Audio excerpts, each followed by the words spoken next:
Heard people say this can't be done. It's your job to remove those myths and to get things done. In many ways, we have been critical of and saddened by what has or has not happened in our country. To a great extent, this has been a function of we can't do this or it can't be done. Do not grow with a view that something can't be done and so should not be done. You, in the years ahead, are going to be leaders of this country and shaping the destiny of this country. You look at the world around you, where ideas were born, where individuals started in garages. Where did Microsoft, where did Apple, where did Amazon, where did Google, where did Facebook come from?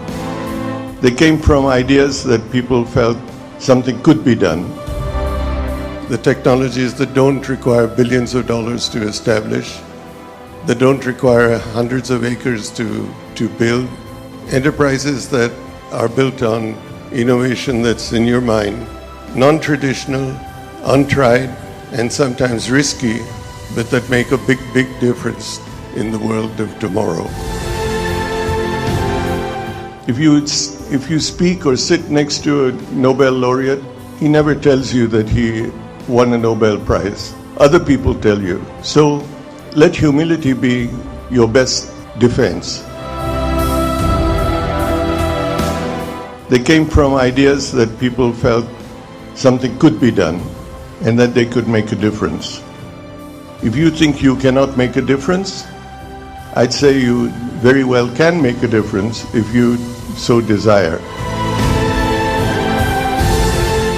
And you shouldn't merely consider yourself successful based on the prosperity you gain for yourself, but you should go home at night feeling satisfied if you have made a difference. That difference is something each one of us can make. We'll have failures and we've had frustrations, but it's a continued commitment that we have to the world around us. My enthusiasm in the new India of tomorrow continues to be there. I continue to feel the need to support enterprising young Indian engineers and scientists. And all of us should be very pleased to play this role and need to support this, because all of us should be keen to unleash the Indian tiger. And we haven't done that as yet. So let's all put our hearts and souls behind the fact that this is going to be the new India of tomorrow. It's a great pleasure and a great privilege to be here this evening. A little overwhelming, if I might say so, and I'm overwhelmed. Let me just say that on all the years and the varying capacities that I've tried to work in India, the most fascinating period of time that I've had is in the automotive area. The automobile business is truly an emotive and a tremendously rewarding business. It has more excitement than any other business I've been involved in. And the greatest pleasure I've had is trying to do something that everybody says could not be done. I'll just share perhaps a moment in time which I will always cherish. I decided that India could produce its own car. Everybody, my friends overseas in the automobile business, said that this couldn't be done. We had to go through a collaboration to get know-how, get technology. But we undertook to produce this car. You saw images of it in the video. It was called the Indica, and we produced it in India, totally of Indian content. As we got close to putting it in the market, my friends in India somewhat distanced themselves from me, otherwise known as distancing yourself from failure. And when the car came out, I suddenly felt that I didn't have a friend in the world, and that all the warnings that people had given me were probably going to come true.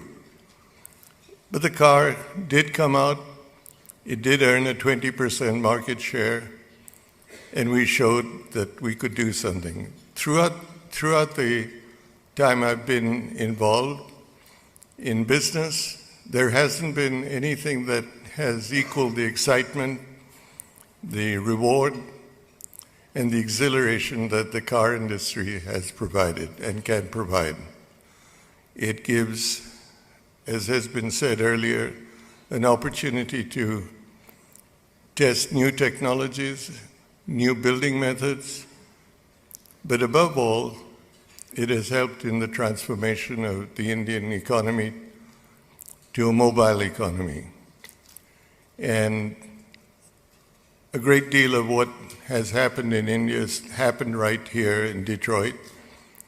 The world owes a great deal to the United States for doing what it did to get the car industry to be taken for granted the rest of the world as it has over the years. It's a great pleasure to be involved in the industry, and a very humbling recognition to receive the award that's been bestowed today.